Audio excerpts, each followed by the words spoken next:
Andru, we hear so much about Tennessee's tempo, having gone through that a couple of times now. Just how different is it actually than the other teams you all face out there? Yeah, it's different from any other team, I would say, just because they go so much faster and some teams try to, let's say, copy it or emulate it, but Tennessee has a way of doing their things with their routes and the tempo they run at, which makes it unique.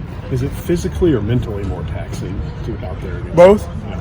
I mean, especially for like a DB, especially because they're such a vertical shots team where you're running down the field, you got to run right back on the tempo. They can do it again, and you come back, and it's just repetitive. So I'd say both. What do you all learn from that game last year where they did beat you on a couple of those shots? What has to happen next week?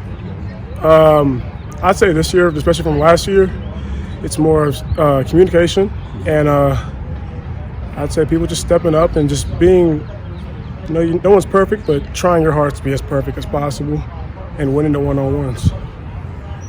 Now they'll take deep shots probably more so than just about anybody in the league. When they couple that with a really good running game, how does that stress you guys on the perimeter? Oh yeah, especially how wide they line up with the receiver splits, it does make it it's 50-50, where especially as me as an overhang, where I'm going to be farther out. If they run it, you got to run down, get off the edge, or if they run vertical, I got to run with it. So it's really got to be keyed into the keys of the week. Coach Phillips was talking about how this is a game you can't afford to catch yourself just watching their play as a defensive back. How hard is that to do mentally sometimes? Do you just not to get passive, I guess, out there? That's one thing I don't think people think about. It is kind of hard sometimes just because you could be out there a whole game and they may not throw your way, but that one time they do and you're not paying attention, it's the most important play, So I think just really being on your P's and Q's like the entire game. It takes play after play, consistency, and being focused, and that's how you win these type of games. What have you seen from Milton on the film you've watched so far? He's impressive. He does things in their offense that a lot of other quarterbacks can't do.